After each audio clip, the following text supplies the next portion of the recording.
Samatha is one of the two core disciplines in Buddhist meditation. The other is Vipassana, which is spelled Vipassana but pronounced Vipassana. I've researched both these techniques for a long time, probably about 15 years I've been studying meditation. And from personal experience and from teaching other people, I can honestly say that these two meditation techniques make a massive difference. They help you to find insight, to calm the mind, to find composure, and just to stay calm and happy, even during those difficult times. Samatha actually means calmness. The word itself is Pali for calmness. So that tells you everything about this meditation because it is a meditation that is used to calm the mind. The website Lion's Roar has a fantastic article about Samatha in which they describe the term known as peace abiding, which is when we just peacefully accept the world around us. They say, peace abiding describes the mind as it naturally is. The mind is by nature joyous, though that's not always the case for my mind. Calm and very clear. In Samatha meditation, we're letting go of our mind and we're letting our mind be as it began with. So we're restoring, resetting the mind to that natural calm state that it should naturally enjoy. So to put a nutshell on that, Samatha is basically about creating calmness of mind. The term can also be described through a Tibetan term, Shein, which means peace and purification. So bottom line, Samatha is a way to calm the mind and produce inner peace, and that peace leads to purification of the mind. So what is that all about? Basically, after doing this meditation technique for a little bit, your mind will be so much calmer, still, more focused, and just pure, more tranquil. If you imagine your mind as being like water, sometimes water is polluted, unfortunately, by big corporations, but sometimes the mind is polluted with thoughts. And just as water can be cleared and purified, so can the mind. We can purify the mind and return it to that state of peace, abiding, inner calmness, stillness, and focus. And that is precisely what me and you are going to do right now.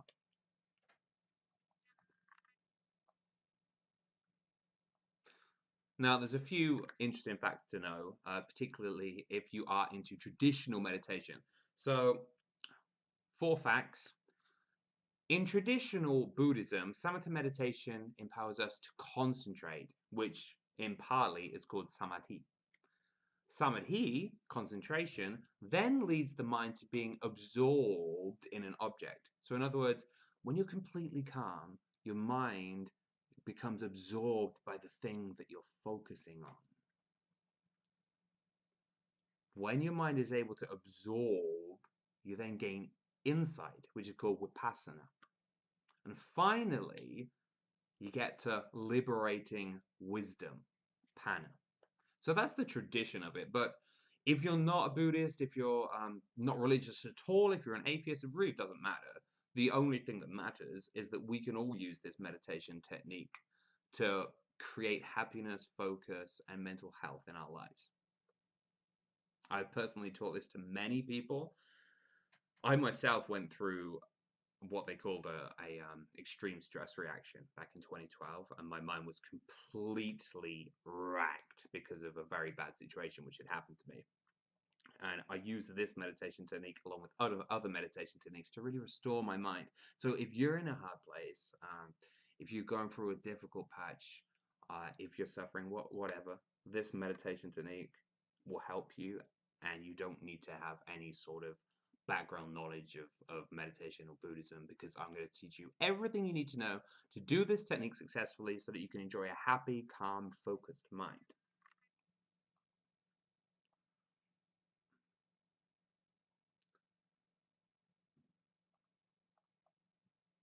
So let's just clarify what Samatha really, really means.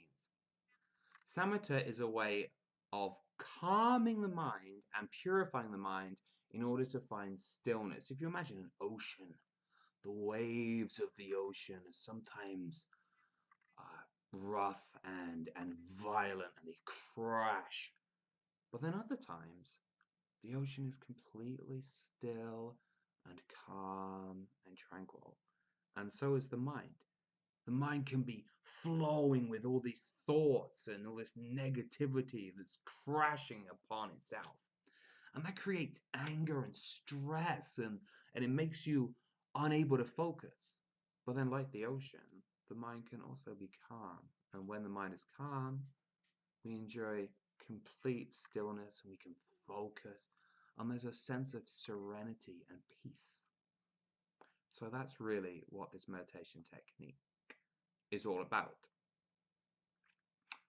So how do you do Samatha meditation? Firstly, there are a few things that I would like to tell you because I would like for you to do this successfully and without any confusion, because it's very, very important that we together get this right. So, as I've said, the very word Samatha means calm. So guess what? That means that when you do this meditation, you should always remain calm. And if you are not calm at any moment, just stop. Just stop. Do something different. Reset the mind. Focus on something else. Take a walk. Just stop. Because calmness is the ultimate purpose of this meditation. And it's also the path. Calmness is both the path and the result. So always be calm. Also, go slowly. We race in life, don't we? Get in our cars, zoom into work. At work, we're drumming away on our keyboards or whatever you do in your job. Constantly, constantly going. We need to go slow so that we can actually enjoy life. It's like Thich Nhat Hanh said, if you are not completely inside a moment, you lose everything. You have to be mindful in the moment, present moment mindfulness. That's what you need. Because without that, you lose the moments that make up life. And then you spent your life living either in the past or in the future and not right now. The key is to go slow. And that's true in life in general, and it's especially true in this meditation technique. So also go slow. Now, here is the 9 steps to successfully doing Samatha meditation. Follow these steps. I'm going to go slowly. Follow these steps very, very precisely and cautiously, and make sure to get this right. Okay? So listen to me very intently. When you begin Samatha meditation, you want to set aside an amount of time that you're going to meditate for. This is very, very important. Because if you don't choose an amount of time to meditate for, you'll be thinking, oh, have I got to go now and go and make the dinner, or have I got to go and get some work done? You won't be focusing because you'll be too conscious of how time is passing. So just decide on an amount of time. I personally recommend that for beginners, if you're a beginner, probably do 20 minutes. If you're more practiced, you might like to extend that to an hour or possibly even more. But beginning stages, just do 20 minutes. The next thing you're going to want to do is to find somewhere to meditate. You're going to want to find somewhere that is calm and that helps you to focus. Quiet places are great. If you don't have that option, then you can use white noise or whatever you do at home when you need to sort of zone out and relax. So find somewhere quiet and relaxing to meditate. Next, sit on a meditation chair if you have one. If you don't have a meditation chair, then just sit somewhere that is comfortable, because you don't want to be fidgeting with your legs and moving around. That's very, very important. Next thing, rest your hands. You can't actually see my lap right now, but you're going to rest your hands on your thighs. And your fingers are going to be reaching over your knees. So if you imagine my knee is here, you're just resting your hands with your fingers going over top of your knees. Your arms and your shoulders should always be relaxed, and you should always have good spinal alignment. So basically, sit comfortably and with good posture. Then you're going to want to take just a few moments to just generally relax. This isn't a meditation time. It's really just a time to let go of what you've been doing in the day, and to just begin to gradually and smoothly calm the mind. Now, you have the option of keeping your eyes open or closed when you do this meditation. Uh, it can be easier when you have your eyes closed because there's less distractions, but having your eyes open is also an option. If you have your eyes open, just rest your gaze just a little bit in front of you, so sort of at this angle. So that's sort of, what is that? That's kind of a 35, 45-degree angle. And make sure your gaze is soft and relaxed. You don't want to be, you're not actually looking at anything. You've just got your eyes open while you meditate. Next, bring your attention to your breath. Specifically, you want to meditate or focus your mind on your breath as it moves between your nose and your lips. You're going to focus on the sensations of the breath moving in and out between your nose and your lips. Now, while you do this, you're going to continue for 20 minutes. While you do this, you will notice that thoughts inevitably enter your mind because your mind is not completely pure. I mean, very, very few people's are. Even Zen monks don't always have a completely pure mind. They just know how to deal with thoughts. So you're going to notice that you do experience thoughts. When you experience a thought, it's going to be very, very important that you simply observe the thought in a calm way. So I'm doing a video right now, and if I were to think, for example, I should be getting on with my writing, I would simply think, that's a thought. I would say to myself, this is just a thought. And I would observe the thought, and I would let the thought come and go as it will. And that's very, very important. Do not fight the thought. Do not argue with it. Do not cling to it. Just let your thoughts come and go. If you imagine waves upon the shore, you're just sitting on by the shore watching the waves coming and going. And the waves come and go, and they don't have anything to do with you. You're just watching them peacefully abiding as the waves come and go. That's the same thing with the thoughts. Your thoughts are going to come and go like waves, but you're going to sit upon the shore just watching them in a calm, composed, and serene way. And that is basically the beginner's Samatha meditation technique. So it's quite simple. Let's go through it again. You're going to sit with good posture, in a relaxed way, comfortably, not fidgeting, and you're going to be somewhere calm. You're going to rest your arms and your shoulders with your fingers reaching out just over top of your knees. You're then going to calm the mind just gradually, just to unwind for a few minutes. Then you're going to focus on your breath. As you focus on your breath, thoughts will come and go. But you are going to simply sit as though sitting upon the shore watching the tide move in and out. You're detached from the thoughts. Those thoughts are flowing, but you're detached. You're just watching them. And you're going to continue for 20 minutes. And that is basically Samatha meditation. At least that's the beginner's Samatha meditation, because this is where things get very, very interesting. Samatha gets a lot more variable, a lot more interesting, and a lot more powerful when you change the meditation object. In the meditation that we just did together, you were meditating on your breath, and the breath was the meditation object. However, you can change the meditation object so that you're meditating in the same way that we just did, but you're just meditating on a different object. So, for example, let's say You have a candle in front of you, and there's a flame. The flame is dancing. You focus on the flame, and you meditate on it, and you do the same as we just did. If while you're meditating thoughts arise, you just let them arise and let them go while you continue to meditate on the candle for 20 minutes.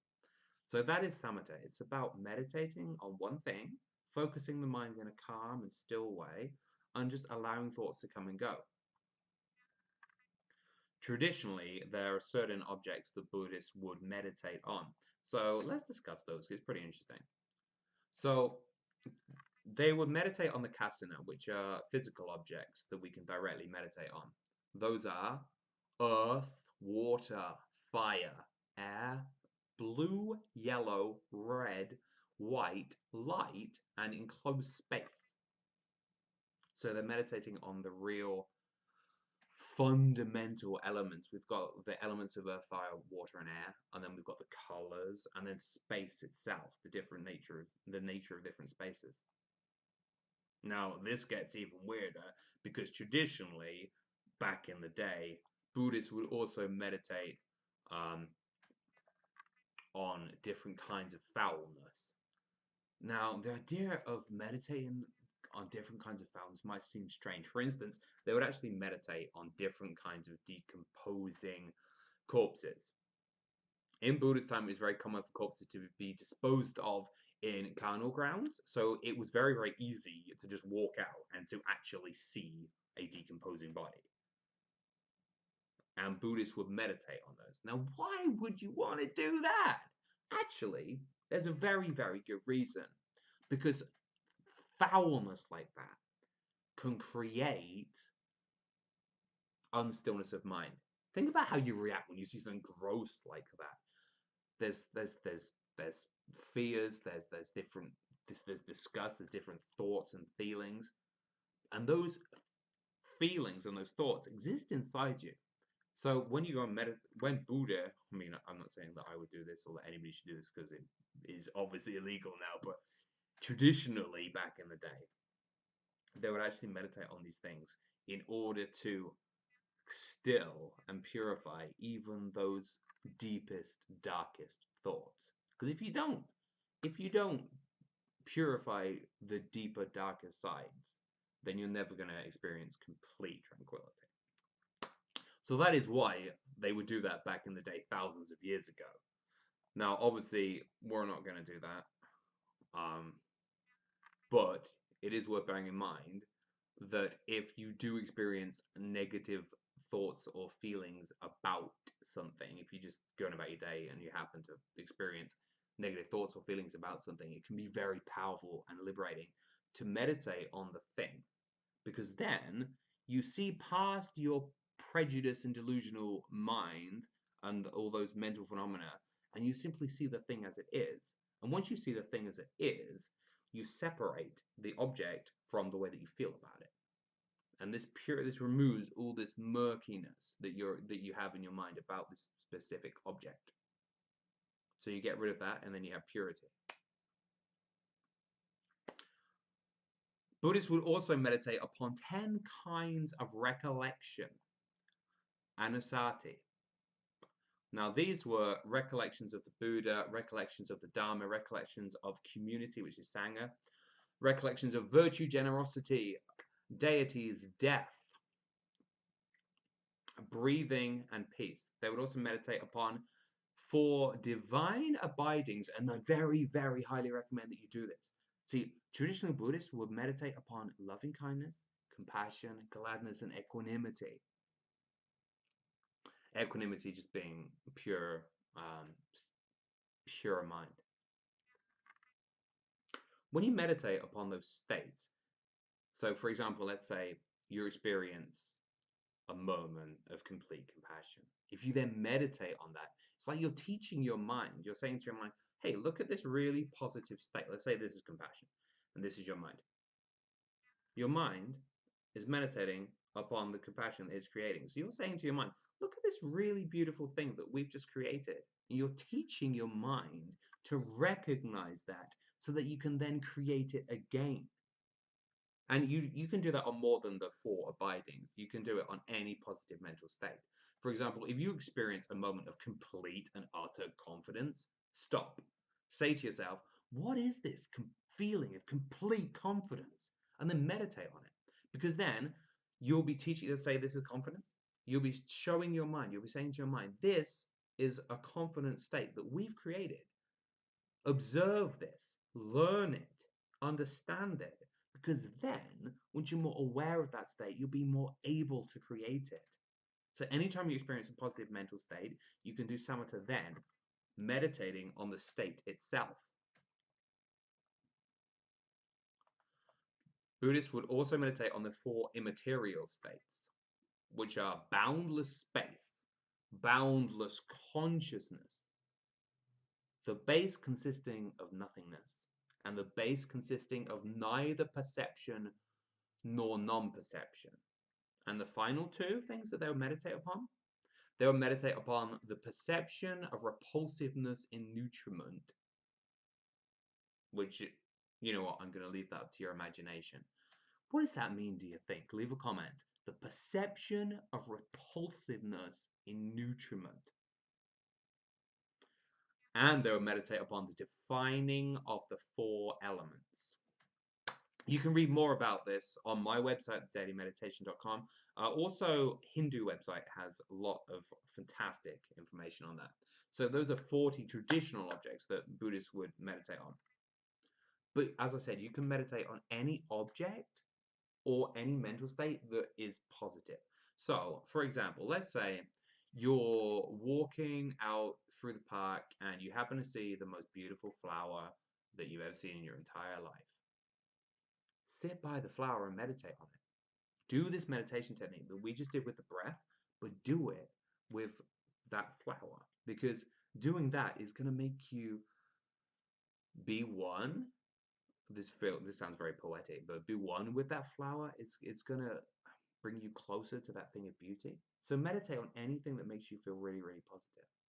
And that is samatha. So let me know how you get on with this. I'd love to hear your feedback. I'm very, very passionate about meditation, and anytime I hear from you guys, it motivates me, it makes me feel great, and it lets me know that I'm doing something correct. So leave a comment and let me know what other meditations you would like me to cover in these videos. Thank you for watching. Stay tuned for more from the Daily Meditation. Hit subscribe.